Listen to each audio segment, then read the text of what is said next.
Hi అండి, నేను doctor Sahithi, endocrine surgeon, GEMS hospital Srikakulam నుంచి. ఈ ఎండోక్రైన్ సర్జరీ అంటే ఏంటంటే ఇదొక highly specialised super speciality course అండి. దీంట్లో మనం హార్మోన్ సెక్రెటింగ్ గ్లాండ్స్ గురించి తెలుసుకుంటాము.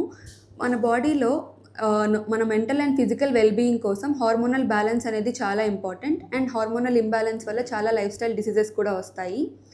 అండ్ మన బాడీలో ఉండే మెయిన్ ఎండోక్రైన్ గ్లాండ్స్ ఏంటి అంటే thyroid gland, parathyroid gland and adrenal gland. మేము ఈ కోర్స్లో ఈ గ్లాండ్స్కి సంబంధించిన నార్మల్ ఫంక్షన్స్ గురించి, అలానే వీటికి సంబంధించిన వేరియస్ డిసీజెస్ గురించి, వాటి ట్రీట్మెంట్ అంటే వాటికి కావాల్సిన సర్జరీస్ గురించి మేము దీంట్లో నేర్చుకుంటాం. ఈ సర్జరీస్లో మనకి మెయిన్ ఛాలెంజ్ ఏంటి అంటే డిసీజ్ని ఎలిమినేట్ చేయడమే కాకుండా పేషెంట్స్కి హార్మోనల్ రీస్టోరేషన్ కూడా చేసి మంచి క్వాలిటీ ఆఫ్ లైఫ్ని అందించడం. సో మీకు ఈ గ్లాండ్స్కి సంబంధించిన ఇబ్బందులు ఏమన్నా ఉంటే మీరు వెంటనే నన్ను కన్సల్ట్ చేయొచ్చు. Thank you.